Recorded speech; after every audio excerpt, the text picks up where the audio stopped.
साथियों, अगर आपने भी बीपीएससी पीआरटी का पेपर दिया है और आपका सिलेक्शन नहीं हुआ है तो इन्हीं मेल कैंडिडेट्स के लिए ये वीडियो है। ठीक है, यहाँ पे हम लोग डिस्कस करेंगे नॉर्मलाइजेशन के ऊपर, जो कि इस बीपीएससी पीआरटी के पेपर में नहीं हुआ है। आपको याद होगा कि जो पेपर था वो 2 शिफ्ट में हुआ था, एक तो मेल कैंडिडेट का पेपर था और एक फीमेल कैंडिडेट का पेपर था। जो मेल कैंडिडेट का पेपर था वो बहुत ही टफ आया था। यहाँ पर अतुल प्रसाद जी हों, टीचर्स हों या स्टूडेंट्स हों, सभी ने कहा था कि पेपर बहुत टफ है, तो इस वजह से कट ऑफ किया जाएगी, कम जाएगी, है ना। तो यहाँ पर जो कैंडिडेट्स थे उनकी जो मार्क्स आ रहे थे वो आ रहे थे ऐसे ही 50, 52, 55, और बहुत सारे बच्चों ने तो क्वालिफाई भी नहीं कर पाया था।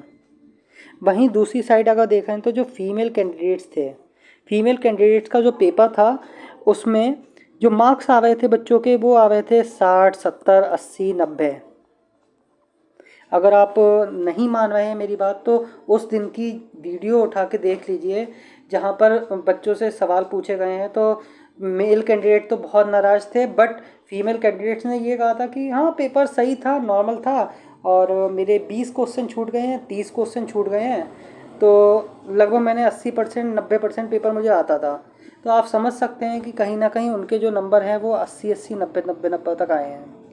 अब हर पेपर में क्या होता है कि पेपर हो जाने के बाद एक नॉर्मलाइजेशन किया जाता है, जिससे कि जो कैंडिडेट्स कठिन पेपर दे के आए हैं उनके मार्क्स कुछ बढ़ जाएं, और जो इजी पेपर दे के आए हैं उनके मार्क्स थोड़े से कम कर दिए जाएं, जिससे कि एक फेयर सिलेक्शन हो सके और यहाँ पर एक एलिजिबल कैंडिडेट ही आगे जाए।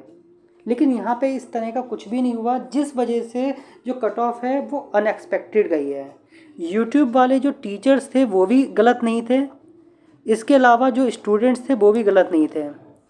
देखिए, अगर आपका सिलेक्शन नहीं हुआ है, ये आखिरी मौका है। अगर आप आवाज़ उठाते हैं तो डेफिनेटली ये जो नॉर्मलाइजेशन का प्रोसेस है वो होगा, और जो सेकंड लिस्ट जारी की जाएगी वो नॉर्मलाइजेशन के साथ जारी की जाएगी। साथ में कुछ और चीज़ें वहाँ पर वो कर सकते हैं, जैसे कि जो लोग सीटेट पास नहीं हो पाए हैं सेकंड लिस्ट में वो पहले से ही बाहर कर दें। क्योंकि देखिए, अगर मैं मान के चलूँ, मान लीजिए किसी बच्चे के नंबर 60 आए हैं, उसका इस बार तो सिलेक्शन नहीं हुआ था, लेकिन अब अगली बार में वो फिर से लिस्ट में आ जाए, लेकिन उसने सीटेट ही पास नहीं किया तो फिर से बाहर होगा।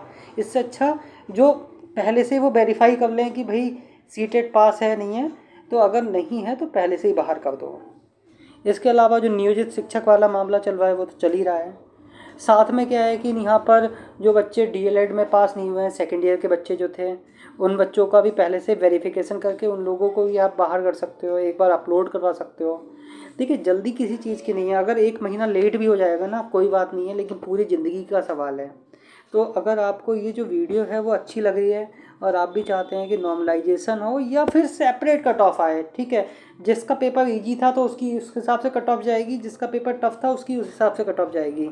ऐसा कुछ अगर आपका मन है तो आप कमेंट करिए, या फिर यहाँ पर वीडियो को ज़्यादा से ज़्यादा शेयर करिए, क्योंकि ज़्यादा से ज़्यादा शेयर करेंगे तो ज़रूर उन लोगों के कानों में ये बात पहुँचेगी जो लोग ये फैसला लेंगे कि अगली लिस्ट कैसे करके जारी करनी है।